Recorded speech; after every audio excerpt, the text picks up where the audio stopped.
Mi abuelo Jack Wolf tenía 262 acres de tierra hermosa en las estribaciones de los Apalaches. Era un terreno ondulado, con arroyos, quebradas, pinares, valles y tierras bajas que colindaban con un río conocido como el Codo del Diablo. El abuelo Jack era un hombre grande, de 1,93 metros, y no toleraba tonterías. Había sido un infante de marina en la Segunda Guerra Mundial.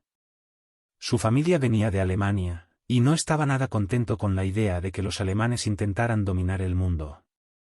Mi abuela, Esther Barnes Fawn, era una indígena cherokee cuya familia había vivido en la zona durante generaciones y le vendió la tierra al abuelo Jack con la promesa de que nunca la vendería ni la desarrollaría. El abuelo Jack y la abuela Esther tuvieron 5 hijos, 3 varones y 2 mujeres. Antes de morir, él les dejó a cada uno 50 acres de tierra, y la abuela Esther se quedó con la casa y la tierra restante, que estaba a lo largo del camino principal.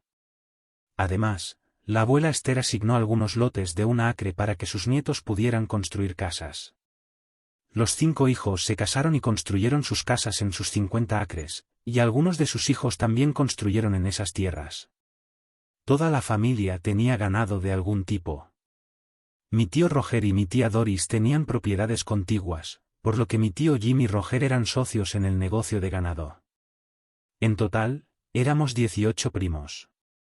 10 de ellos aún vivían en la zona, incluyendo a mi prima mayor, Sally, quien vivía en la casa de la abuela y la cuidó hasta su muerte. Sally era soltera y no salía mucho, pero podía manejar un arma y montar a caballo tan bien como cualquier hombre. Su prometido murió por una bomba en Irak, lo que la hizo volverse amargada e independiente. Nos llamaban la manada de lobos, porque éramos demasiados. Muchos de los muchachos, incluyéndome a mí, crecimos cazando, pescando y practicando deportes en la escuela. Varios se unieron al ejército, como yo y mi hermano menor, Max, quien murió cuando derribaron su helicóptero Black Hawk en Irak. Recuerdo que el abuelo Jack no hablaba mucho de la Segunda Guerra Mundial hasta aproximadamente 1 año antes de su muerte. Mi padre, Charles, el segundo hijo de mis abuelos, sirvió 20 años como piloto de helicóptero en Vietnam. Se negaba a hablar de Max porque se sentía responsable por haberlo animado a ser piloto de helicópteros. Cuando el abuelo Jack se abría para hablar de algo, yo solía estar presente, escuchando atentamente todas sus historias. También me llevaba bien con el hermano de mi abuela Esther, Will, conocido como el jefe, quien también hablaba de su servicio en Corea. Por cierto, mi nombre es Chuck Wolf, y soy un ranger del ejército que sirvió en 2 tours en Afganistán. Estoy de camino a casa para enfrentar una guerra completamente diferente. Durante mi infancia, el tío Will solía llevarme a cazar en las tierras al norte de las nuestras, al otro lado del río, donde vivían él y varios miembros de la familia. Cada vez que nos acercábamos al río, él siempre parecía estar alerta. Me decía, pequeño Chuck, tienes que usar todos tus sentidos cuando estés aquí, y nunca te acerques al valle del Arroyo Negro. Una vez le pregunté por qué, y él respondió que los ancianos decían que los nununu, o espíritus malignos que cazan humanos, solían vivir allí. Me asusté un poco, pero él me dijo que no me preocupara, siempre y cuando dejáramos una ofrenda. Además, la caza siempre era mejor en esa zona. Recuerdo que obtuve mi primer ciervo a los 13 años, y dejamos los órganos y las patas como una ofrenda. Una vez le pregunté al jefe cómo se veían esos espíritus, y él me dijo que las personas que los veían no gustaban de hablar sobre ello, pero que salían de noche y se movían muy rápido. Mientras yo estaba en mi segundo tour en Afganistán, ocurrieron varios eventos importantes. Mi tío Will falleció. Mi primo Tim fue a prisión por tráfico de drogas, y mi hermano menor, Max, murió en combate cuando su helicóptero fue derribado en Irak. También hubo una gran sequía y un enorme incendio provocado por un rayo que quemó casi la mitad de la tierra al norte del río. Algunas de las casas de la familia de mi abuela Esther fueron destruidas, y el jefe murió de un ataque al corazón mientras luchaba contra el incendio. Todo esto me afectó muchísimo, porque el abuelo Jack murió poco después de que me gradué de la escuela de los Rangers, y la abuela Esther falleció durante mi primer despliegue. Cuando me quedaban unos 2 meses en mi despliegue, decidí pedir el resto de mis vacaciones y dejar el ejército. Ya había visto suficiente muerte y violencia en una vida. 2 meses después, estaba en casa respirando el aire puro de la montaña, aunque sabía que en algún momento tendría que ir a Fort Bragg para completar mi proceso de baja. Durante el vuelo a casa, no podía dejar de pensar en Max y en mi pequeño hijo Jackie. Mi esposa, Ginny, y yo nos habíamos divorciado porque ella no podía soportar estar casada con un ranger del ejército. Me recibió en el aeropuerto mi primo favorito, Tommy, que era 2 años mayor que yo. Su padre, mi tío Daniel, era un veterano de la marina y experto en explosivos, y ahora se dedicaba a criar gallinas. Tommy parecía genuinamente contento de verme, pero también parecía preocupado por algo. Me preocupaba mi madre, que estaba luchando contra el cáncer de mama, pero él dijo que estaba bien. Entonces me di cuenta de que Tommy, que era un famoso guía de caza en Alaska, estaba en casa, y le pregunté por qué. Él me respondió, bueno, algunas cosas han cambiado. Le pregunté qué quería decir, y dijo, sube al auto y te lo explico en el camino. Le pregunté cómo estaba Tim, y él suspiró hondo antes de decir, está libre, y papá le dio un trabajo. Antes de que pudiera decir algo, Tommy ya estaba negando con la cabeza. Durante el viaje a casa, Tommy parecía distante y preocupado. Le pedí que me contara qué estaba pasando. Entonces, comenzó a explicarme que, después del gran incendio, algunos de mis tíos y tías comenzaron a perder ganado. ¿Qué quieres decir?, le pregunté. ¿Acaso el tío Dan está perdiendo algunas gallinas? Tommy respondió, sí, pero también la tía Doris, el tío Jim, el tío Roger han perdido varias cabezas de ganado, y el tío Greg perdió un potro y un pony. Inmediatamente dije, ¿qué demonios? Debe ser una manada de coyotes o unos osos, y vamos a cazar a esos bastardos. Él me miró y dijo, no son osos, y lo que sea que está haciendo esto también está matando a los coyotes. Entonces, recordé la vez que tenía 15 años y me detuve con mi bicicleta de montaña para observar el valle del Arroyo Negro, y juré haber visto un lobo enorme. El tío Will me dijo que no hablara de eso y que nunca volviera a esa zona. Cuando llegamos a la casa de mi papá, parecía que toda la familia estaba allí. Mi papá había atado un gran lazo amarillo alrededor del roble grande en el patio delantero. El patio estaba lleno de autos, y la casa, llena de familiares. El lugar olía como aquellas cenas de domingo cuando era niño. Todos hablaban al mismo tiempo y me preguntaban cómo estaba. Algunos de mis sobrinos querían saber cuántos terroristas había matado, pero la mayoría solo estaba contenta de verme. Para mi sorpresa, allí estaban mi hermana Ruth, mi mamá, mi exesposa Ginny y mi pequeño hijo Jackie, de 6 años. Jackie corrió hacia mí, junto con Ginny, y por unos minutos, el mundo entero pareció detenerse. Mamá lloraba, yo lloraba, todos llorábamos. Después de un gran banquete y muchas cervezas frías, Tommy, mi papá, el tío Roger y algunos primos nos sentamos en el porche delantero, donde comenzaron a contarme lo que estaba pasando.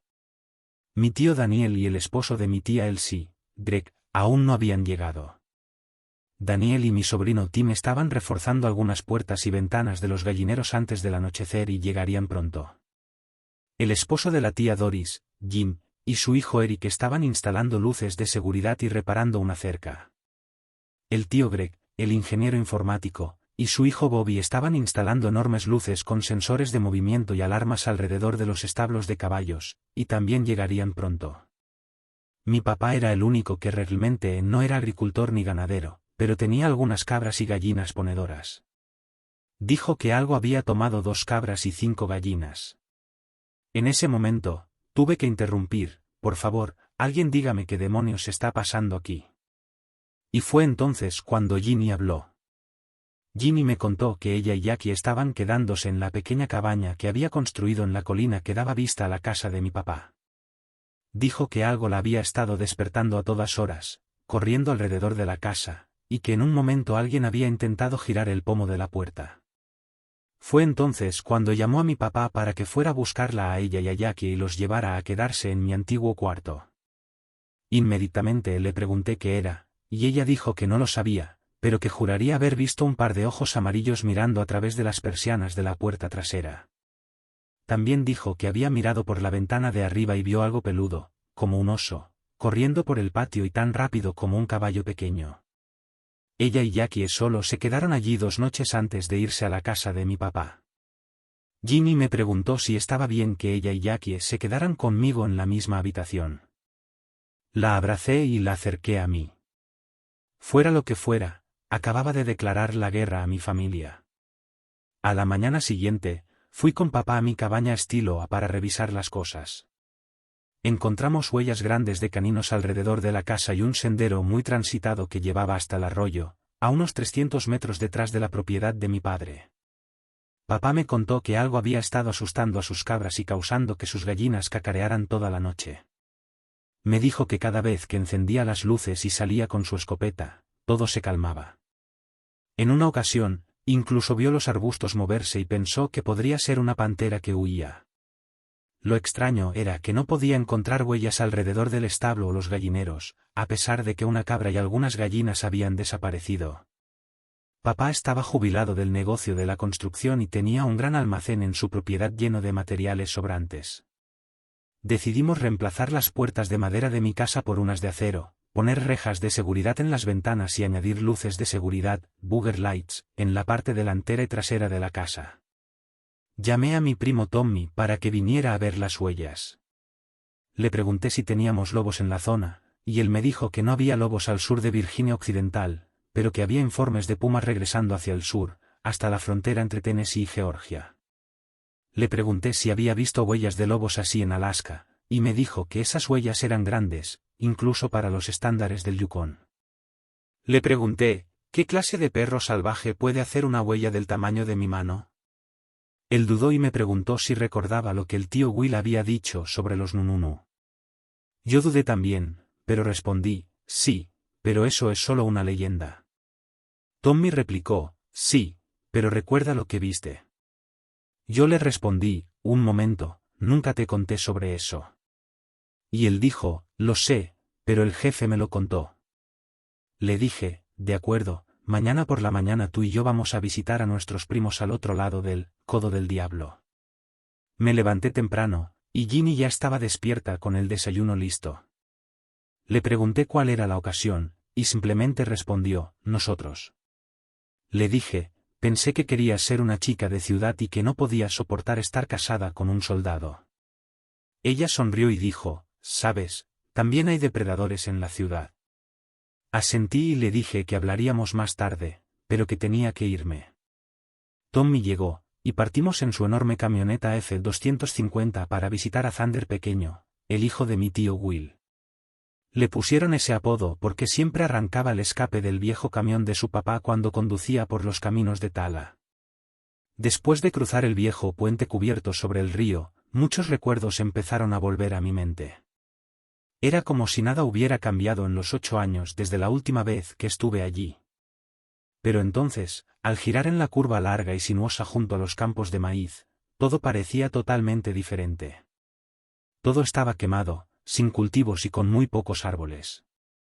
Las casas que conocía habían desaparecido, y en su lugar había casas móviles de FEMA donde solía vivir la gente de mi abuela. Ya no tenían ganado, ni un solo cerdo o vaca, ni siquiera una gallina. Cuando llegamos al patio de uno de esos remolques, supe que estábamos en la casa de Toby Thunder porque había 2 vehículos viejos sobre bloques. Antes de que pudiéramos apagar el motor o abrir la puerta, Toby salió descalzo, con jeans y una vieja chaqueta de mezclilla sin mangas, adornada con plumas y abalorios. Corrió hacia nosotros gritando, "Oh, ay, oh. Ojada Tali. Hola, bienvenidos, primos. Tenemos que apurarnos, los ancianos nos están esperando". Antes de que pudiera decir que no había llamado a nadie, Tommy también preguntó, ¿cómo sabías que vendríamos? Toby respondió, los ancianos han dicho que un gran cazador y un gran guerrero vendrán. Así que comenzamos el viaje accidentado por el viejo sendero hacia el refugio. Sin árboles ni vegetación que previnieran la erosión, el camino estaba lleno de baches y deslavado. Me recordó algunos de los cráteres de bombas en el desierto. Cuando finalmente llegamos a la cima de la montaña, lo único que quedaba en pie era el antiguo edificio de bloques de concreto que solía ser los baños. Ahora lo usaban como refugio, con un baño portátil afuera. Toby nos guió hasta la entrada, y allí estaban sentados los 7 ancianos más viejos del pueblo de mi abuela. El mayor de ellos era Jake Barnes, el primo hermano de mi madre, cuyo apodo era Oso de Pie. Se puso de pie y anunció con voz fuerte: «Bienvenidos, gran cazador y guerrero». Los padres dijeron que vendrían. «Por favor, siéntense». Para ese momento, Tommy y yo nos rascábamos la cabeza con una clara expresión de «¿Qué demonios está pasando?». Jake, también conocido como Oso de Pie, era primo hermano de mi abuela Esther, por parte de su tío menor, Ben. Comenzó a contarnos que el gran incendio había destruido muchos recursos y animales en nuestra área, y ahora nuestros animales, e incluso nosotros, nos habíamos convertido en una fuente de alimento para los Ongadog-Lale, los perros largos con dientes de cuchillo. Además, los Clacule, Sasquatch, también se habían ido, y los lobos ya no temían a nada. Dijo que debíamos hacer un plan para cazarlos donde vivían, pero primero debíamos atraerlos a campo abierto para poder atacarlos. Necesitaremos a la manada de lobos para luchar contra estos lobos gigantes, tal como lo hicieron el gran Jack y los Crean. Nos dijo que debíamos ir a ver al viejo, quien los conocía mejor que nadie. Luego, Oso de Pie se puso de pie y anunció que era hora de que los ancianos se encerraran para cantar y rezar toda la noche a los grandes espíritus. Dirigió a Toby para que nos llevara a conocer a nuestro guía espiritual. Mi mente corría llena de incredulidad. Noté cómo Tommy asentía con la cabeza, como si estuviera de acuerdo con todo. Empecé a hacer preguntas apresuradamente: ¿qué tan grandes son? ¿Cuántos hay? ¿Cazan solos o en grupos? ¿Viven en cuevas? ¿Y qué tan grandes pueden llegar a ser? Tommy me dijo que me calmara y que pronto obtendríamos respuestas. Toby se rió y dijo que su papá siempre decía que Tommy era más cherokee que él cuando se trataba de estos asuntos espirituales. Oso de Pie había dicho que el viejo nos diría qué hacer. Yo pensaba: ¿qué viejo? ¿Será este gran Jack mi abuelo Jack? Mientras nos íbamos, Toby nos contó que el Departamento de Caza y Pesca tenía varios guardias forestales en la zona debido a los informes y quejas sobre estos lobos, y que uno de los oficiales estaba desaparecido, por lo que había una búsqueda en curso. Le pregunté a Toby si conocía a alguien que hubiera visto o tal vez matado a una de estas criaturas. Él respondió: tal vez. Y añadió: gira a la izquierda al final del sendero, vamos a ver al viejo blanco. No subas a la cima de la montaña sin mí. No subas a la cima de la montaña sin mí. No vayas solo, hay gente loca que se apedrea. No subas a la cima de la montaña sin mí. Conducimos lo que parecieron horas por un camino aún peor que el anterior hasta que llegamos a una vieja cabaña junto a un arroyo. En el porche delantero, meciéndose en una silla, estaba un hombre de piel curtida conocido como Pluma Blanca. Toby dijo que era un indio Cree que se había sentado allí antes de que la tierra se dividiera totalmente, y se suponía que tenía más de 100 años. Nos acercamos al porche y Toby comenzó a presentarnos, pero antes de que pudiera terminar la frase, Pluma Blanca dijo: ya conozco a estos Aniga, un término despectivo para los hombres blancos, pero como son mestizos, hablaré con ellos. Pluma Blanca se balanceaba lentamente en su silla con una vieja escopeta de 2 cañones cruzada sobre su regazo. Lo miré a los ojos y le dije: señor, nos debe una disculpa. No somos mestizos, somos cuarterones. Él esbozó una sonrisa casi desdentada y nos hizo señas para que nos sentáramos. Así que están aquí para preguntar sobre esos malditos lobos caminantes, dijo. Miré a Tommy, preguntándome cómo lo sabía, pero respondí: sí, eso es. Comenzó a contarnos que esos lobos habían existido desde el principio, pero que no siempre habían sido tan grandes. Dijo que su pueblo creía que el gobierno había hecho experimentos para hacerlos más grandes y feroces. Se han mantenido alejados de nosotros porque compartíamos la tierra con los hombres peludos, que ellos temían. Pero ahora que los hombres peludos ya no están como disuasión, no tienen miedo de nada. Pero sé que tienen muchas preguntas, continuó. Lo primero que les diré es esto: para entender a los monstruos, debes cazarlos. Para cazarlos, debes entenderlos. ¿Qué tan grandes son? ¿Dónde viven? ¿Cómo los rastreas? ¿Cómo los matas? Pluma Blanca respondió: los grandes miden más de 2,4 metros de altura y pueden pesar entre 200 y 275 kilos. Corren tan rápido como un caballo a 4 patas. Prefieren comer ciervos y jabalíes, pero comerán cualquier cosa, incluso a nosotros. Tienen cabezas enormes y gruesas, pero un rifle de gran potencia puede matarlos. Su pecho y espalda son gruesos, pero sus costados son vulnerables. Les encanta mostrar esos grandes hocicos y enseñar los dientes cuando te sonríen. Si puedes, ponles una carga de perdigones de doble cero directamente en la garganta. Si logras destruirles una rodilla en las patas traseras, los inutilizas permanentemente. Esto puede causar una gran distracción porque gritarán de dolor, y los demás sabrán que tienen que matarlo. Pero, sobre todo, temen al fuego, y por eso la gente los ve en el agua, además de que intentan pescar. Durante los incendios, corren hacia el agua, y cuando están en el agua, especialmente si les llega por encima de la cintura, son lentos y torpes. Sacó una bolsa de lona y nos mostró el cráneo de un perro enorme. Este maldito estaba en mi arroyo una mañana, dijo. Me quedé sin aliento al ver su tamaño. Viven en cuevas o se entierran en las laderas cubiertas de maleza en el fondo de los valles, bajo un denso dosel de árboles. Son difíciles de rastrear porque corren muy rápido y saltan muy alto y lejos. Mi padre decía que saltaban por encima de los tipis solo para demostrar cómo podían arrancar la parte superior con sus garras largas.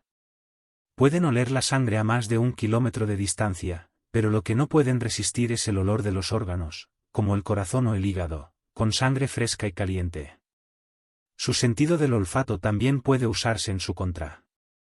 Si mezclas el jugo de pimientos picantes y lo rocías en sus ojos y nariz, los molestarás. Un sonido de tono muy alto o un silbido también los irrita. Mis ancestros modificaron una flauta para llamarlos y lastimarles los oídos a corta distancia. Pero siempre recuerden, ellos sabrán que están ahí mucho antes de que ustedes lo sepan, y son mucho más inteligentes que cualquier perro o lobo. Deben aprender cómo piensan y conocer sus patrones de viaje, tal como lo hizo su abuelo lobo gris.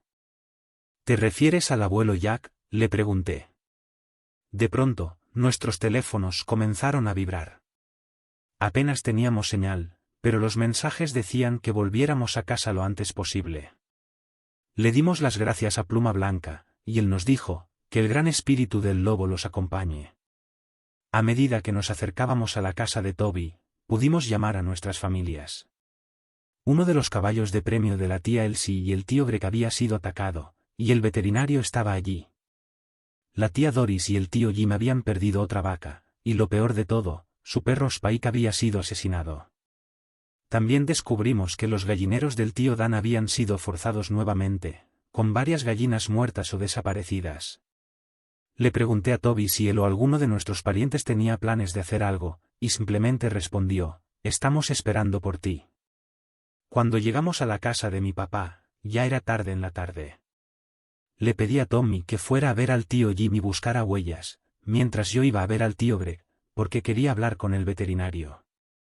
Acordamos encontrarnos luego en el gallinero del tío Dan. Al entrar en la casa, mi mamá y Ginny estaban sentadas en la mesa de la cocina. Me dijeron que papá ya había ido a ver a Greg y Elsie, porque Elsie estaba hecha un desastre.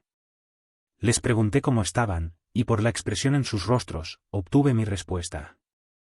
Estaba realmente preocupado por mi mamá, porque acababa de terminar su última ronda de quimioterapia. Le di un gran abrazo a Jackie, mi hijo, y le pedí que me mostrara lo que estaba dibujando. Estaba haciendo un dibujo de mi hermano menor, Max, volando su helicóptero. Me sorprendió mucho, porque Jackie apenas tenía 4 años cuando Max murió. Le pregunté a Ginny si me acompañaría a la cabaña Stiloa, y aceptó a regañadientes. Cuando llegamos, ella notó de inmediato las nuevas puertas y las rejas en las ventanas. «¿Por qué estamos aquí?», me preguntó. Le dije que iba a buscar mi AR-10 y mi 45 de la caja fuerte y después iría a ver al tío Greg. Era la primera vez que estábamos solos fuera de casa de mis padres. Se acercó y nos besamos. Sonrió, y le pregunté si se sentiría segura de volver aquí para una cita algún día. Ella respondió, «Solo de día». Nos subimos a mi camioneta, la dejé en la casa de papá, y luego me dirigí a la casa del tío Greg. Papá, Greg y el veterinario estaban de pie frente al establo cuando llegué. Llevaba puesto mi chaleco táctico y mi arma colgada al hombro. Noté que papá tenía su escopeta de bombeo calibre 12 y una .44 Magnum en una funda. Greg me presentó al doctor Martín, quien había sido el veterinario de nuestra zona durante toda mi vida. El doctor dijo, no es necesario presentarse. Conozco a este joven héroe. No, señor, no soy un héroe, solo un sobreviviente, respondí. Él sonrió y estrechó mi mano, pidiéndome que lo siguiera al establo, donde me mostró la peluche de mi tío Greg. Había enormes vendajes cubriendo las cuartas traseras del caballo y su lomo, ocultando profundas marcas de garras y cortes. También había lo que el veterinario llamó marcas de mordeduras de caninos en la parte posterior del cuello. El doctor mencionó que solo había visto algo similar una vez, cuando una pantera atacó a un caballo. Sin embargo, las marcas de garras en este caso eran más grandes y profundas. Le pregunté si el caballo estaría bien, y el doctor me dijo que sí, siempre y cuando pudiéramos prevenir una infección. Fue entonces cuando decidí ser franco con él y le pregunté si pensaba que un perro o lobo salvaje o híbrido había hecho esto, y si había sucedido en algún otro lugar. Él me miró serio y dijo, veo que has hablado con los ancianos. Levanté una ceja, y entonces me contó acerca de la familia Scott, que vivía al otro lado de la calle y se dedicaba a la cría de cerdos. Habían perdido una docena o más de cerdos. Todos conocían a los Scott. Tenían unas 120 hectáreas donde cultivaban maíz, sandías, frijoles y todo tipo de productos, además de gestionar una pequeña granja de cerdos. Mi exesposa, Gie, pertenecía a los Scott, y no soportaba el olor de los cerdos. Mi papá solía bromear diciendo que la única razón por la que se casó conmigo fue porque olía un poco mejor que los cerdos. Le pregunté al doctor qué pensaba que debíamos hacer, y él me respondió, la pregunta es, ¿qué están planeando hacer tú y Tommy? Le dije que primero quería que papá y yo buscáramos huellas, y que Tommy estaba en la casa del tío Dan. El doctor mencionó que había tomado muestras de pelo, sangre y saliva para hacer pruebas, junto con parte de un diente que había encontrado. Luego dijo que tenía otra llamada que atender, pero que se mantendría en contacto. Papá le dijo a Greg que se ocupara de los caballos mientras él y yo mirábamos alrededor. Greg era un genio de las computadoras que siempre había soñado con ser vaquero. Aparte de tener un jardín, ni él ni la tía Elsie eran personas de campo como el resto de nosotros. Elsie había conocido a Greg en la universidad, y ambos estaban muy involucrados en el estilo de vida de las fraternidades y sororidades. Creo que esa vida cómoda y estar rodeado de chicos de ciudad fue lo que llevó a su hijo Tim por el mal camino. Primero se enganchó a las drogas y luego comenzó a venderlas para sostener su adicción. Mientras papá y yo comenzábamos a buscar alrededor del establo, el sol ya estaba bajando. Me dijo, hijo, no me siento bien estando aquí mientras oscurece.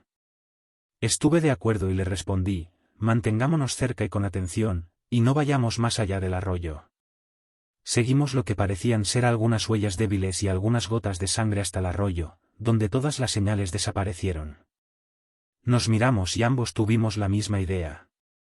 Papá mencionó cómo los vietnamitas solían lanzar una cuerda sobre una rama en el otro lado del arroyo para cruzar sin dejar huellas en el barro. Aquí no hay cuerdas, así que nos vamos a mojar, le dije.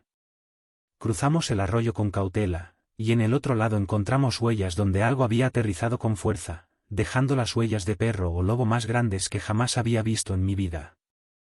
Era un salto de unos 9 metros, y las huellas se desvanecían al adentrarse en la maleza. Saqué mi celular y tomé las mejores fotos que pude. Papá, inquieto, dijo, no me siento bien, vámonos. En el camino de regreso, sugerí que nos encontráramos con Tommy en la casa del tío Dan para ver qué había encontrado. Cuando llegamos a la casa del tío Dan, ya casi estaba oscuro. Allí estaban Tommy, Dan y Tim. Algo había roto una ventana y se había llevado más de una docena de gallinas. Tommy dijo que él y el tío Dan habían seguido algunas huellas parciales y plumas unos 100 metros dentro del bosque, donde parecía que se había dado un gran festín de gallinas. Tim se había quedado atrás para clavar madera sobre las ventanas. ¿Cómo estás, Tim? Le pregunté.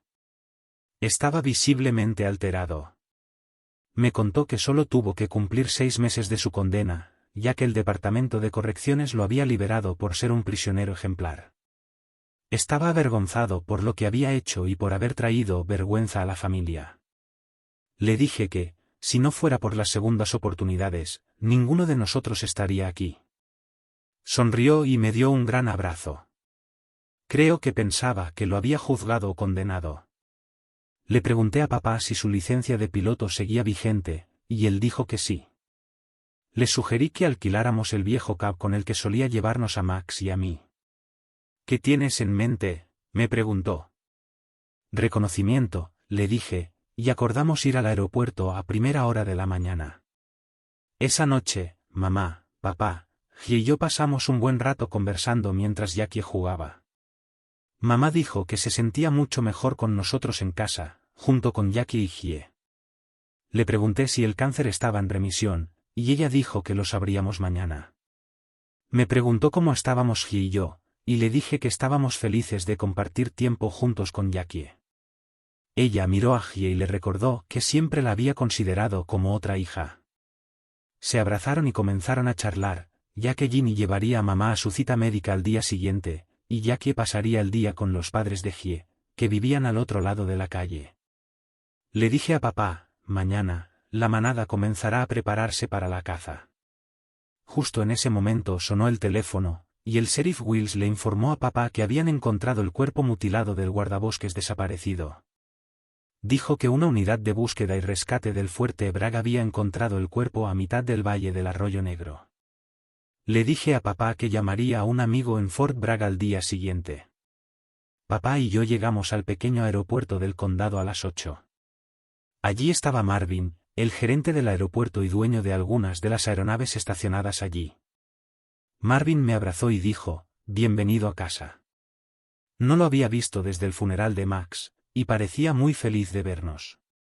Charlamos brevemente sobre lo que había estado sucediendo, y mencionó que había participado inicialmente en la búsqueda aérea hasta que la Administración Federal de Aviación ordenó que todas las aeronaves civiles abandonaran el área.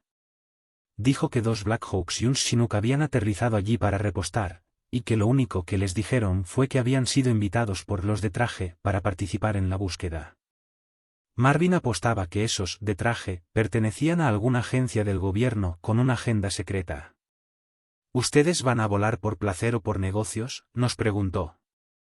Un poco de ambos, respondí, mientras se percataba de que ambos llevábamos armas de fuego en la cintura y yo tenía una funda de rifle colgada al hombro. Luego nos recordó que disparar desde una aeronave civil es una violación de la ley federal sin los permisos adecuados, y sonrió. Ambos asentimos, y nos entregó la llave. Después de una rápida revisión previa al vuelo, despegamos.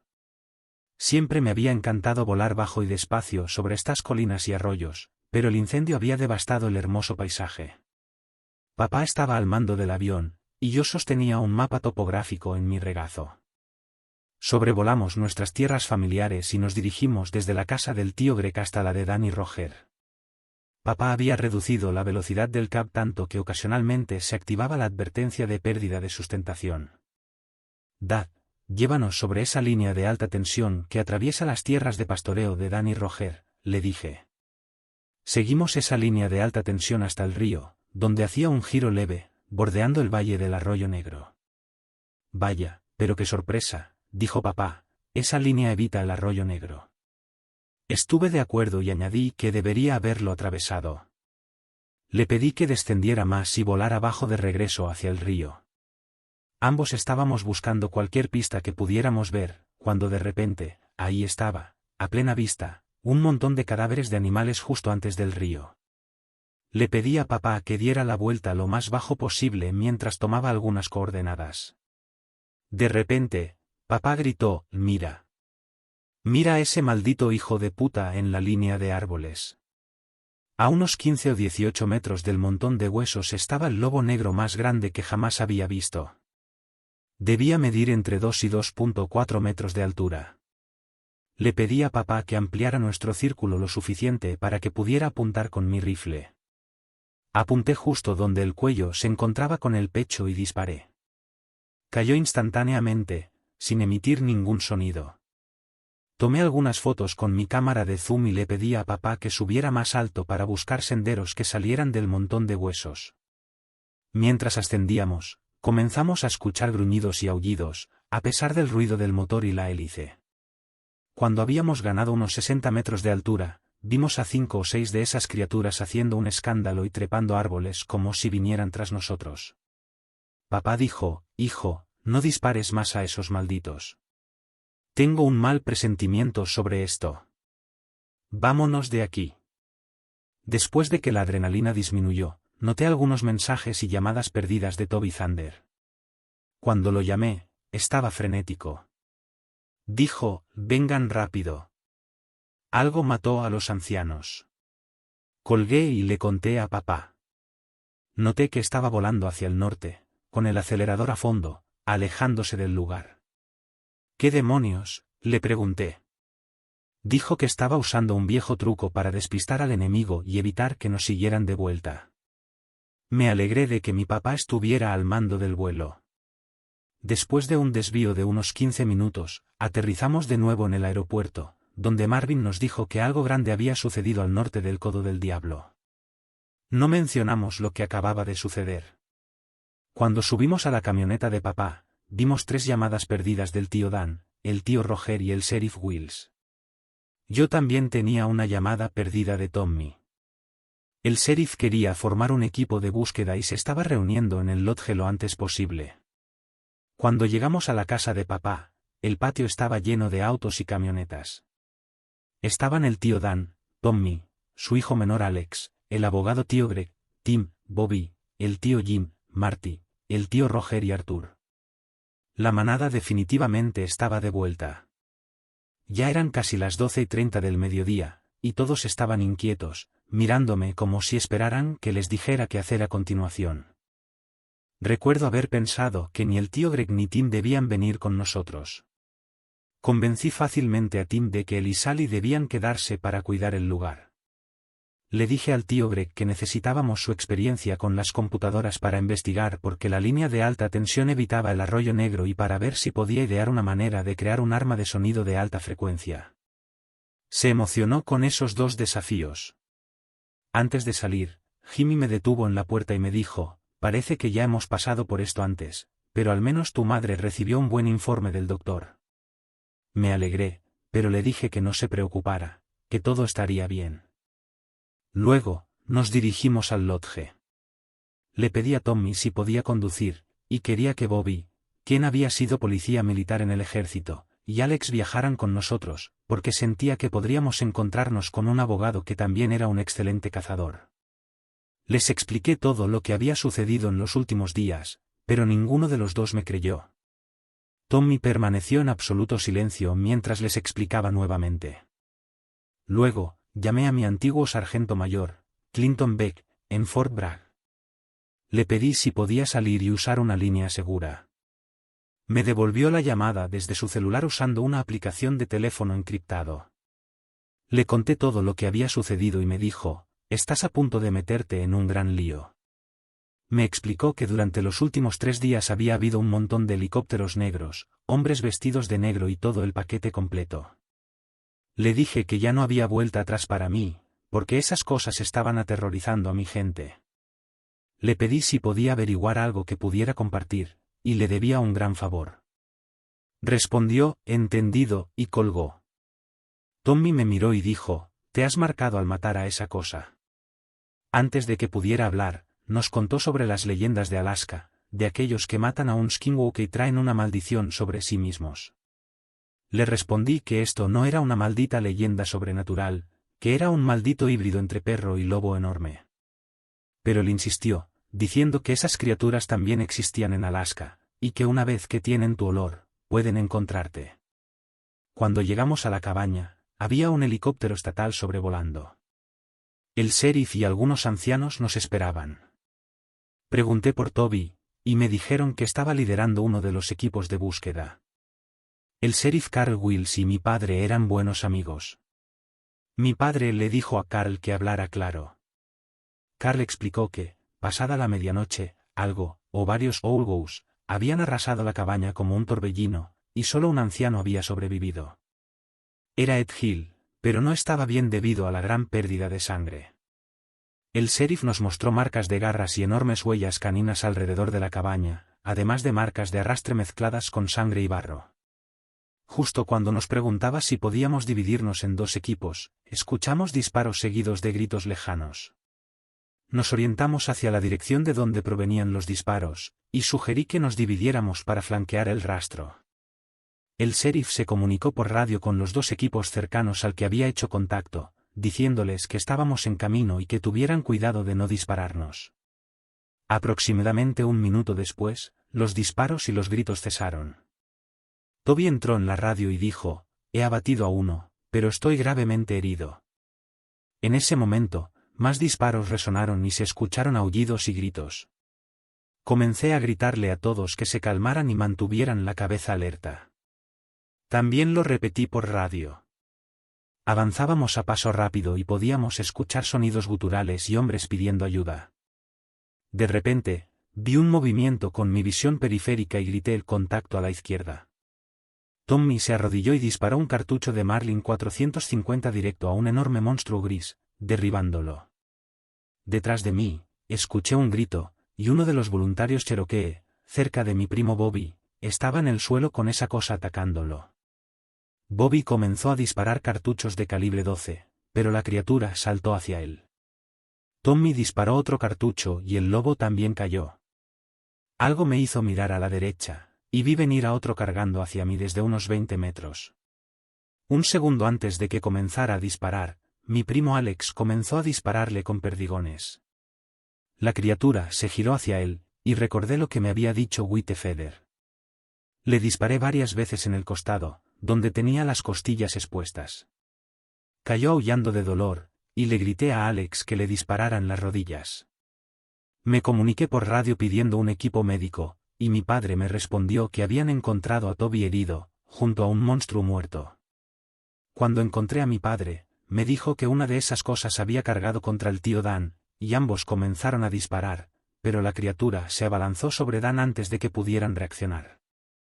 El tío Jim le disparó un par de veces con su rifle 2030-2006 antes de darle el tiro de gracia en la base del cráneo. El piloto del helicóptero informó que esas cosas se estaban dispersando hacia el este, en dirección a Black Creek. Dijo que los cuerpos de los ancianos estaban a unos 300 metros cuesta abajo desde nuestra posición. El tío Jim tenía rasguños y moretones, pero estaba bien. Los voluntarios de nuestro grupo necesitarían puntos de sutura y cirugía, pero logramos estabilizarlos. El equipo de Toby no tuvo tanta suerte. Toby tenía laceraciones severas y un brazo roto. Había vaciado ambos cartuchos de su escopeta en la boca de la criatura, pero otro lo había atacado por detrás. Logró sacar el viejo Colt 45 de su tío Bill y disparar un tiro, pero casi le arrancó el brazo izquierdo. Nuestro primo Hawk comenzó a disparar su rifle 30-30 contra la criatura, pero ésta lo derribó y empezó a atacarlo. Toby consiguió alcanzar el Colt 44 nuevamente y disparó otro tiro, hiriendo gravemente a la criatura, que salió corriendo. Fue entonces cuando escuchó que veníamos, y algunos de los lobos desviaron su atención hacia nosotros. Hawk y otro hombre no sobrevivieron. Toby y otro hombre resultaron gravemente heridos, y pasarían varios días en el hospital. De regreso a casa, le pregunté a Tommy quién estaba marcado ahora, si yo por haber matado al primero o él por haber matado a 2. No puedo creer que me hayas convencido de meter a ese hombre lobo herido en mi camioneta, dijo. Le habíamos amarrado la boca con bridas y yo le había cortado las garras con mi cuchillo táctico y atado los brazos para transportarlo al Dr. Martín. Lo que no puedo creer es que el sheriff haya aceptado nuestro plan y nos haya dejado salir de allí con él, le respondí. Mientras permanezca bajo la lona, estamos bien, dije. Tommy me dijo que esperaba que aseguráramos esa cosa antes de que la manada viniera a buscarla. También les dijo a todos allí que no podían regresar a casa, porque esas criaturas tenían nuestro olor. El Dr. Martín tenía una clínica grande en las afueras de Scottsville, con un gran establo cerrado. Había trasladado a muchos animales a otra ubicación debido a su nuevo paciente. Cuando llegamos, varios miembros del clan del lobo nos trajeron ropa limpia, porque íbamos a quemar la que llevábamos puesta. También les dijimos que no tuvieran contacto con nosotros. Mi padre, Dan y Jim llamaron a todos para prepararlos para un par de noches largas. Fueron bastante honestos con sus empleados y les contaron una versión suavizada de lo que había sucedido. Les dijeron que les pagarían bien por mantenerse bien armados y ayudar a vigilar el lugar con la familia. Dan y mi padre fueron a comprar juguetes de fiesta. Quitamos la lona del nuevo paciente del doctor Martín, y él dijo, maldita sea, apesta. Supongo que no le habíamos prestado mucha atención hasta ese momento, pero tenía razón. Dijo que las muestras de pelo que había tomado no coincidían con ningún perro o lobo conocido. Tenía un sedante listo y quería tomar muestras de sangre y tejido. En ese momento, sonó mi celular. Era el sargento Beck. Escuché que tienes una nueva mascota, me dijo. Me quedé boquiabierto y le pregunté cómo lo sabía. Me respondió que nuestro pequeño enfrentamiento ese día había llegado hasta Washington D.C., y que pronto recibiríamos visitas. En ese momento, escuché un helicóptero a lo lejos y pensé, oh, mierda. Un helicóptero Black Hawk completamente negro aterrizó en el campo detrás del establo del doctor, y de él salieron 2 hombres de traje negro y 7 tipos vestidos de negro que parecían de la Fuerza Delta. El hombre mayor, calvo y con la piel curtida, que parecía tener unos 50 años, se presentó como rey y dijo, supongo que tienes un prisionero aquí. No, señor, es un paciente que necesita atención médica, le respondí. Luego dijo, dime, sargento Wolf, ¿cómo lograste provocar tanto alboroto en tan poco tiempo desde que regresaste a casa? Le expliqué que había recibido mucha ayuda de mi familia. Ya veo, dijo. Ahora dime exactamente qué estás planeando, y tal vez podamos trabajar juntos. Espera, ¿quién eres y bajo qué jurisdicción operas? Le pregunté. La puerta se abrió, y entró el sheriff Wills. Por favor, permíteme explicarlo, dijo el sheriff. Continuó diciendo que mi plan de atraer a esas criaturas capturando a una era bueno, pero temía que mucha gente moriría, así que había hecho una llamada. Ray luego pidió a uno de sus hombres que trajera a nuestro invitado. Entró mi tío Greg. Ray explicó que Greg había usado sus habilidades informáticas para descubrir algunos datos históricos que no estaban destinados al público, junto con información sobre un arma armónica clasificada que podía usarse contra estos perros grandes. Uno de sus hombres también trajo al doctor Martín y dijo que el buen doctor tampoco podría quedarse con las muestras de sangre. Le pregunté a Ray qué quería y qué se necesitaría para deshacernos de esas cosas. Continuó diciendo que, a cambio de nuestra colaboración, nos ayudarían, pero nuestra versión oficial sería que todo esto había sido causado por perros salvajes. Luego miró al doctor Martín y preguntó sobre la muestra de sangre. El doctor respondió, bueno, no tengo un laboratorio de ADN aquí, pero estoy dispuesto a apostar que hay ADN humano en ellos, ¿correcto? Y eso también será nuestro secreto, dijo Ray. Luego me pidió que le explicara mi plan. Tienes que prometerme que nuestras familias estarán a salvo, le dije. Instruyó a otro hombre de traje negro para que hiciera una llamada y enviara 2 expertos en seguridad a cada casa para asistirnos. Mi plan era hacer que ese monstruo gritara y grabarlo todo. Planeaba llevarlo al campo grande por la tarde, abrirlo en canal y luego colgarlo de un árbol con sus órganos al aire justo antes del anochecer. Después, arrastraríamos su cuerpo de vuelta y reproduciríamos las grabaciones de sus gritos, colocándolo en un poste en medio del campo. Mi tío Dan ya estaba preparando algunos explosivos para recibir a la manada, y ahí es donde entraba Greg. Íbamos a reutilizar algunos micrófonos parabólicos para emitir sonidos ensordecedores mientras los iluminábamos con luces extremadamente brillantes. Entre mi familia, amigos y la tribu, planeábamos rodear el campo con unos 50 hombres fuertemente armados. Mi padre sobrevolaría con una luz de búsqueda y otro micrófono parabólico reproduciendo los sonidos de los gritos de las criaturas, con la esperanza de que se confundieran y tal vez atacaran a uno de los suyos, herido o más débil. Ray me miró y dijo, es un buen plan, pero... ¿Pero qué? Le pregunté. Explicó que hasta ahora solo habíamos enfrentado a los exploradores, no a los lobos más fuertes. También preguntó si conocíamos el número real de ellos. Respondí que pensaba que había entre 20 y 30.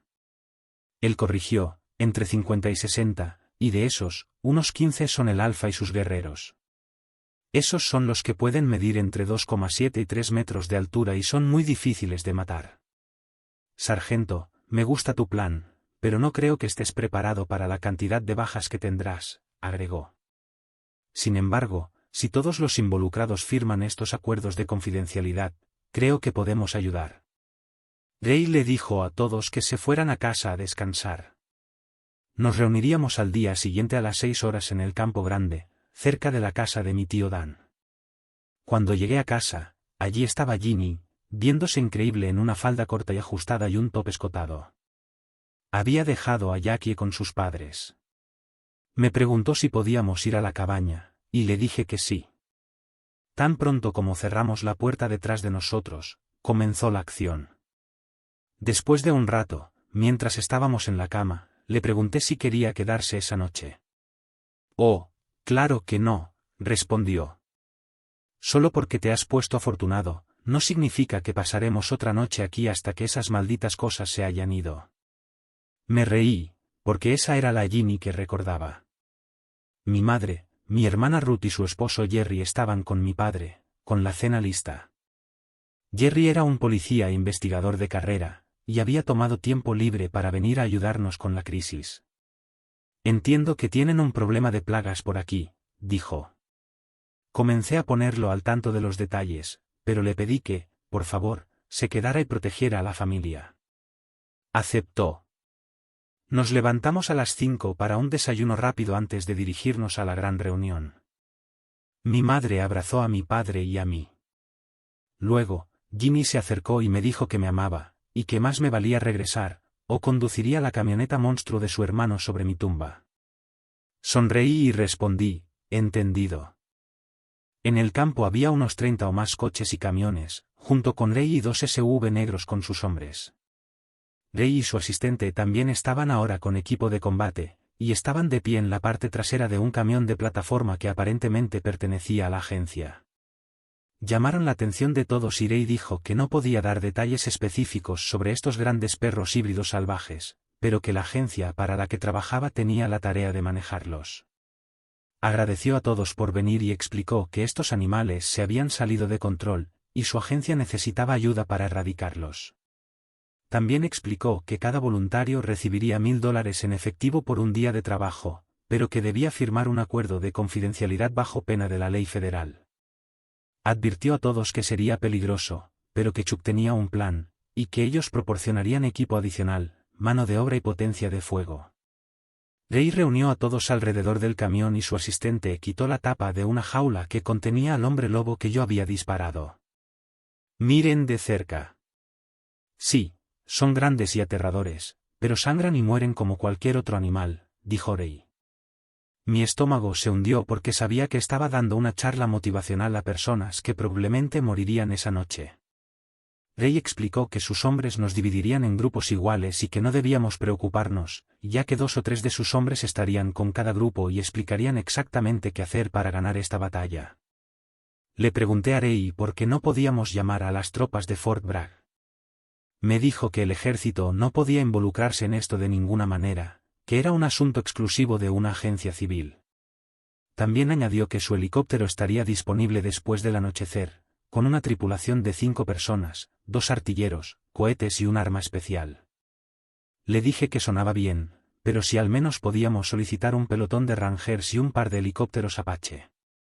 Nuevamente, me respondió que absolutamente no habría intervención militar. Pero al menos tú y tu papá no tendrán que disparar desde una avioneta, añadió. Antes de que pudiera responder, me preguntó si quería ver algún vídeo satelital en algún momento. Me alejé y exclamé en voz alta, pues que me jodan. Luego le dijo a su asistente que informara a Tommy y a mí sobre el primer paso del plan, mientras sus hombres preparaban a los voluntarios. Ken, el asistente, pidió que yo, Tommy y otra persona nos uniéramos a él. Llamé a mi primo Bobby y le dije, vamos. Mientras cubríamos la gran jaula con una lona, noté lo que parecía un ventilador grande o una hélice de avión. Cuando le pregunté a Ken sobre eso, me dijo, oh, eso es solo ventilación. Así que partimos para el viaje de 30 a 40 minutos hacia el Gran Campo, cerca de Codo del Diablo. Ken me pidió que localizara el punto exacto en el GPS, justo al otro lado del río desde el valle de Black Creek. Cuando llegamos, eran casi las 1:00. Saltamos del camión y Ken nos dijo que íbamos a hacer que este cachorrito sangrara y gritara. Había un cabestrante en la parte trasera del camión, al cual atamos una cuerda fuerte. El otro extremo de la cuerda lo atamos a los pies del hombre lobo.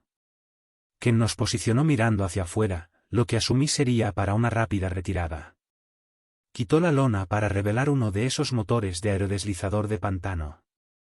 Le entregó a Tommy y a Bobby unos prismáticos y les dijo que mantuvieran los ojos en la línea de árboles. Lo ayudé a izar a ese apestoso hijo de puta, y todos nos pusimos auriculares. Luego encendimos el motor, soplando el olor directamente hacia Black Creek. Ken comenzó a torturar a la criatura usando una picana eléctrica de gran tamaño en sus testículos. No es broma. Los chillidos y aullidos de la criatura ahogaban el sonido del motor del aerodeslizador. Por un momento, me sentí mal y le pregunté a Ken si deberíamos estar haciendo esto. Él respondió, así es como lo hacían tu abuelo y los guerreros Creek. Me quedé sin palabras. Me acerqué a Tommy y le conté lo que acababa de suceder. Él respondió, oh, sí, esa es la leyenda. Sacudí la cabeza y dije, ¿por qué nadie me cuenta estas cosas? Le dije, escucha, tengo un mal presentimiento sobre todo esto. Voy a enviarle un mensaje al sargento Beck en Fort Bragg. Le envié un mensaje encriptado en código, diciendo, trajes reclutando granjeros para redada de ganado mortal, cosecha bajo luna de sangre esperada. Estaba seguro de que él entendería lo que quería decir con ganado, y que la luna llena estaría en lo alto alrededor de las 8:00. En ese momento eran ya las 4:30, y el sol comenzaba a bajar.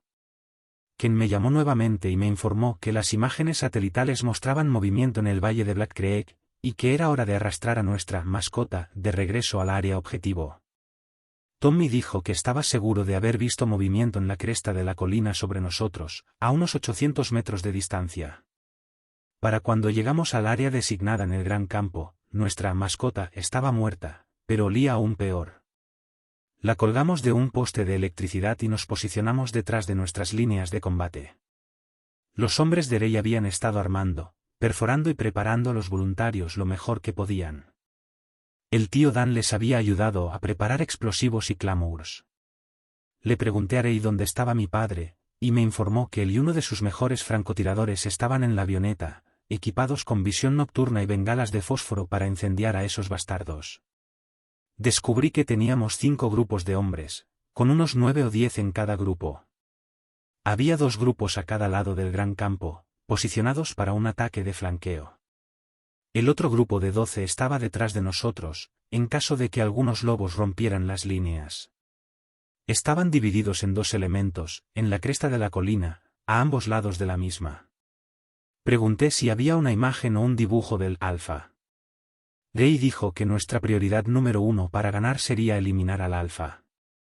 Oh, lo reconocerás. Negro y gris, mide unos 3 metros de altura y pesa 320 kilos, dijo. Me volví para notar que el camión de la agencia ahora estaba siendo equipado con ametralladoras gemelas calibre 51 cubierta de malla de alambre. Lo estaban posicionando en la cima de la colina y colocando los estabilizadores. Pregunté dónde estaba el helicóptero, y me dijo que no me preocupara, que estaba listo. Justo entonces miré al norte y vi 2 aviones de extinción de incendios. Mi padre habló por radio y dijo, oye, Rey, ¿qué diablos están dejando caer? Oh, eso es solo control de plagas, respondió Rey. Estos aviones estaban dejando caer algún tipo de polvo en el valle de Black Creek. ¿Qué demonios? Dije. Rey, vas a envenenar el agua. Él respondió que el cuerpo de ingenieros ya había desviado las aguas de Black Creek para minimizar el daño, y que íbamos a erradicar a estas criaturas y hacer una limpieza de los sobrevivientes.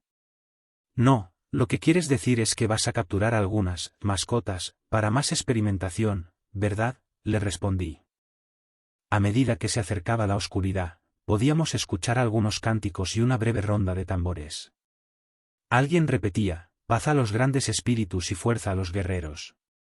También se podía oír la oración del Padre Nuestro recitada. Rey se había subido detrás de la ametralladora calibre 50 y entró en la radio diciendo, corten eso. Le dije que les dieran un respiro a los míos, ya que algunos sabían que iban a morir. Ya estaba completamente oscuro y los sensores de movimiento que los hombres de Rey habían colocado junto al arroyo empezaron a activarse. Mi padre entró por la radio y dijo, contacto, 10 o 12 subiendo desde el arroyo. Su copiloto añadió, cuento 14 o 15, moviéndose rápido desde el este. Fue entonces cuando se pudo escuchar el rifle de mi padre disparando y algunos aullidos también.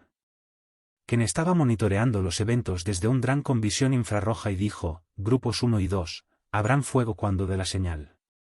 Detonó una serie de claymores y bengalas de fósforo, desencadenando el tiroteo más fuerte que había escuchado desde Afganistán. Se oían rugidos y gruñidos de estas criaturas, y luego escuché el primer grito humano. Rey le dijo a Tommy y a mí que tomáramos nuestras posiciones con los dos grupos en la cresta de la colina.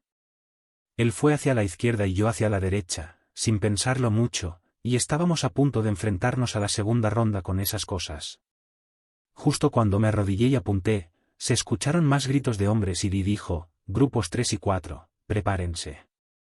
Detonó otra ronda de claymores y bengalas, y más aullidos resonaron en la colina junto con más gritos, mientras los grupos 3 y 4 comenzaban a disparar.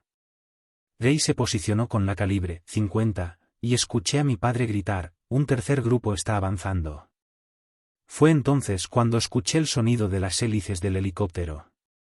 Los dos artilleros comenzaron a disparar con miniguns, y los rugidos y aullidos se hicieron aún más fuertes.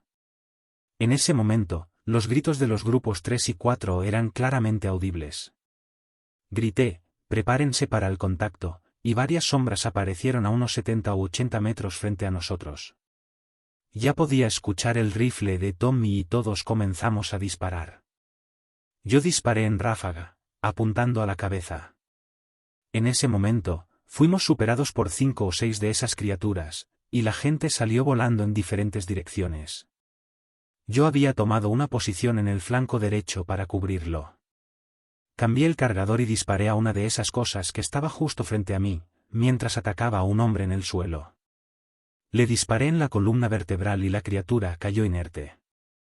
Antes de que pudiera girarme, algo me golpeó de lado, perdí el rifle y rodé. Saqué mi pistola calibre 45, me puse de rodillas y disparé 2 veces directamente en las fauces abiertas de la criatura. Su cabeza se echó hacia atrás y le disparé 2 veces más en la garganta, y cayó al suelo.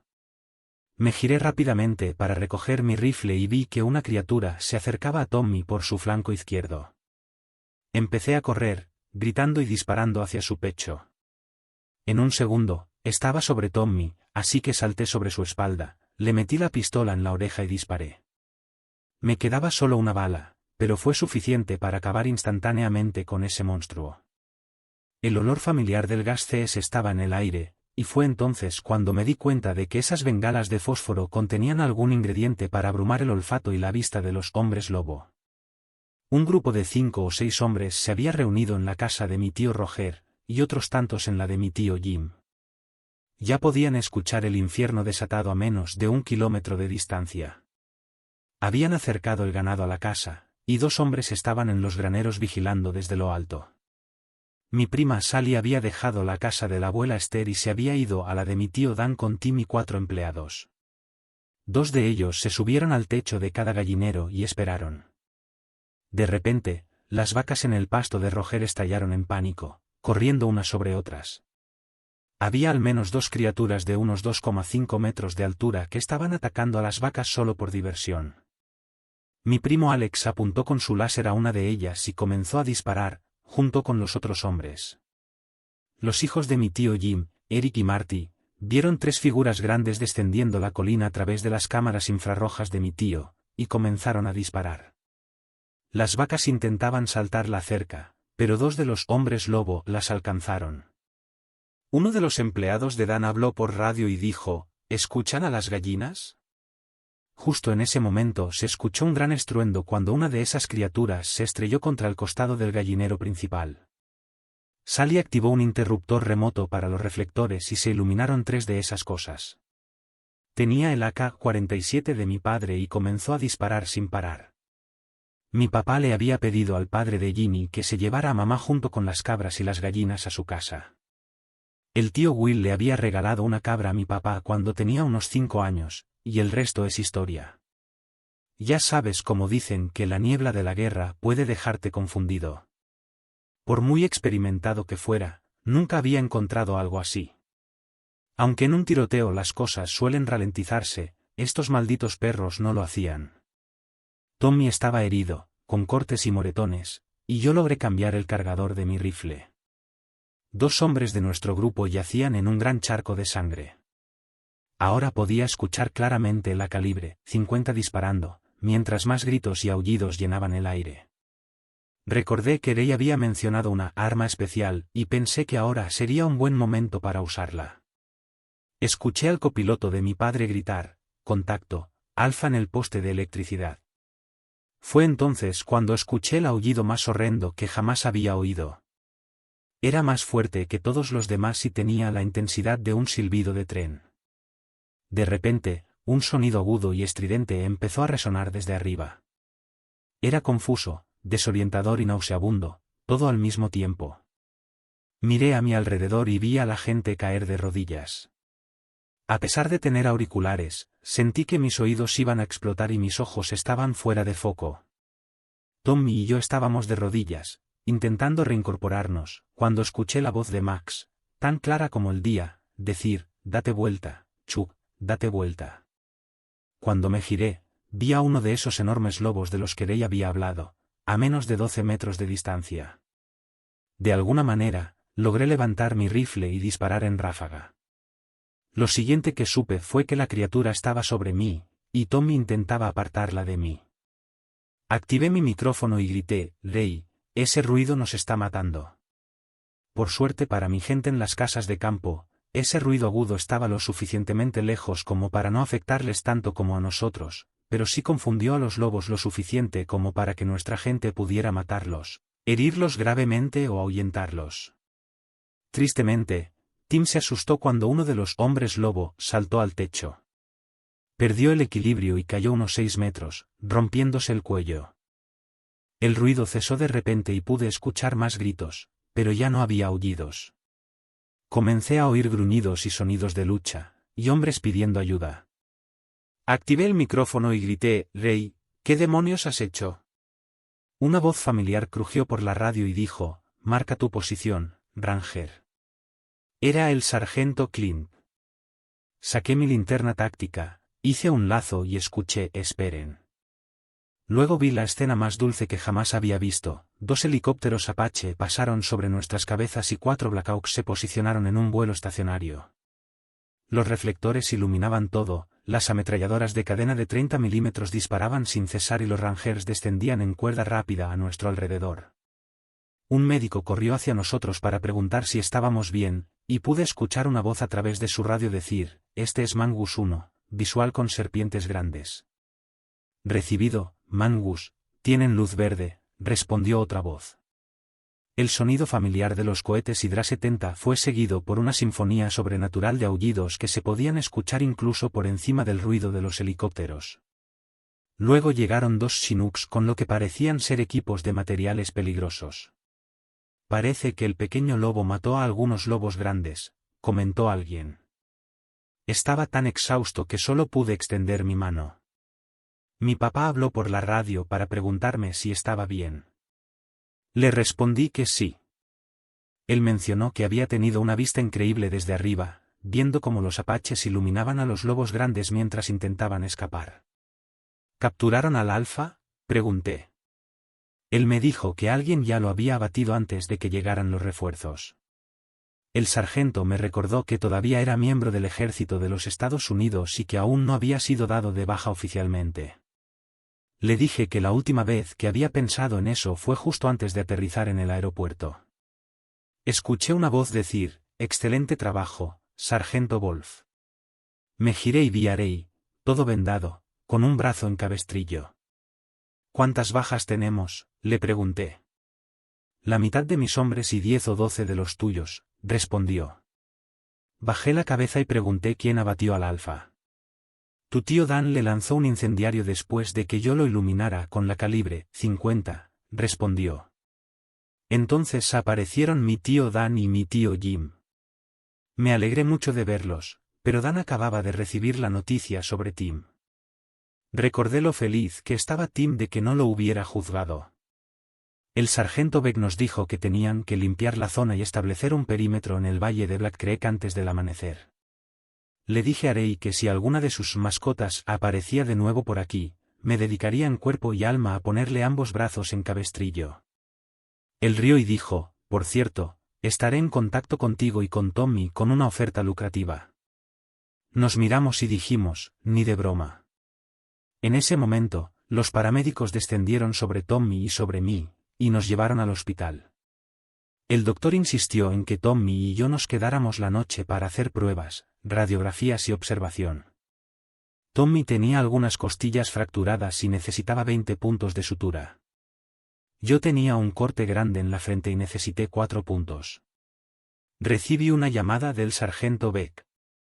La versión oficial de lo ocurrido la noche anterior sería la siguiente: la 82ª División Aerotransportada estaba en una misión de entrenamiento nocturno en una zona desierta llamada Valle de Black Creek, a unos 16 kilómetros al norte de los terrenos ganaderos de la familia Wolf. Ni el Departamento de Recursos Naturales ni el Servicio Forestal sintieron la necesidad de informar al ejército sobre la redada del grupo de Dowmen que aterrorizaba la zona. Cuando los pilotos y los líderes de equipo vieron el fuego de armas y la detonación de algunas bengalas, asumieron que su objetivo y su zona de aterrizaje habían cambiado. Desafortunadamente, debido a que subestimaron el tamaño y la ferocidad de los perros salvajes, y porque había personas cerca de las explosiones de municiones simuladas, varias personas perdieron la vida debido a accidentes y ataques de perros. Vaya mierda, dije. El sargento Beck me pidió que pasara por su oficina para almorzar cuando fuera a tramitar mi baja. Ginny y la pequeña Jackie vinieron al hospital para llevarme a casa. Se sentía tan bien estar juntos. Le dije a Ginny que tal vez era hora de ampliar la casa tipo A. Ella sonrió con lágrimas en los ojos, me besó en la frente y dijo, olvídate de la casa tipo A, me vas a construir una casa nueva. Mi tío Dan y mi tía Sara también vinieron a recoger a Tommy. Dijeron que la tía Elsie y el tío Greg estaban desolados. Le dije a mi tío Dan que no fuera tan duro consigo mismo. Sally dijo que Tim estaba disparando una escopeta contra esas cosas cuando perdió el equilibrio, lo que le dio a Sally unos segundos para disparar varias veces contra una de ellas y lanzarla del tejado. Le pregunté a Ginny si su padre había cuidado bien de las preciadas cabras y gallinas de papá. ¿Te lo puedes creer? Mi mamá se ha enamorado de una de esas malditas cabras, dijo. Todos nos reímos. Luego, papá entró y le dijo a Ginny que había cambiado esa cabra por ella. Me siento como si estuviera de vuelta en Afganistán, dije. Toby Little Thunder entró en la habitación para contarnos cómo habían salvado su brazo. Pronto sería dado de alta para comenzar la terapia física y someterse a al menos una cirugía más. Les conté sobre cómo había escuchado la voz de Max cuando esa criatura estaba a punto de atacarme. Papá dijo que había estado pensando en él todo el tiempo que volaba, y que a veces la voz de ese chico en la parte trasera casi sonaba como la de Max. Mi tío Dan dijo que Max estaba con nosotros cuando más lo necesitábamos. Una semana después del funeral de Tim y tras un tiempo de tranquilidad muy necesario, recibí una llamada de Ray. Quería compensar a Tommy y a mí, y nos citó a las 9 horas del día siguiente en la oficina del Dr. Martín. Aceptamos. Traía 2 bolsas de dinero con $10,000 para cada uno de nosotros. Está bien, chicos, una pregunta, ¿por qué no llamaron a la 82ª? Pregunté. Ya estaban preparados, y mi mensaje al sargento Beck fue meramente circunstancial, respondió. Sacudí la cabeza y le dije, pensé que solo estabas probando tu nuevo juguete. De hecho, lo estábamos, dijo, y todo el proceso que Tommy y yo habíamos iniciado brindó la oportunidad perfecta no solo para probarlo, sino para usarlo de manera efectiva en el futuro. Añadió, solo necesitamos trabajar en los efectos adversos para los humanos. La agencia quiere ofrecerles a ustedes dos un puesto bien remunerado, gestionando estas cosas y asegurándose de que no lastimen a la gente en el futuro. Dijo que habría algunos viajes, pero nada fuera del país, y que podríamos vivir aquí con nuestras familias. Tommy y yo preguntamos al unísono, ¿cuánto? Ray escribió un número en un papel y lo deslizó hacia nosotros. Nuestros ojos se abrieron de par en par, y el doctor Martín dijo, yo ya estoy en la nómina, ¿cuándo empezamos? Tommy dijo, bueno, yo todavía estoy en el ejército y necesito pensar en esto. Te darán de baja en 2 semanas, llámame entonces, dijo Ray. Luego nos miró a Tommy y a mí con una sonrisa y dijo, chicos, este tipo de trabajo está en su ADN. Cuando Tommy y yo salíamos por la puerta, Ray dijo que había algo más que debía decirnos, para cazar monstruos, deben entenderlos. Para entender a los monstruos, deben cazarlos. Tommy y yo nos miramos con una expresión de ¿qué demonios? Y nos dirigimos a casa. Cuando llegué a casa, le conté a papá sobre la oferta de trabajo.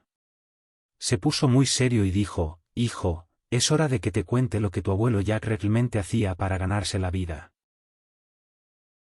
Si disfrutaron del contenido que hemos compartido, les agradecería mucho que se suscribieran al canal. Su apoyo es fundamental para seguir creando más historias y momentos interesantes.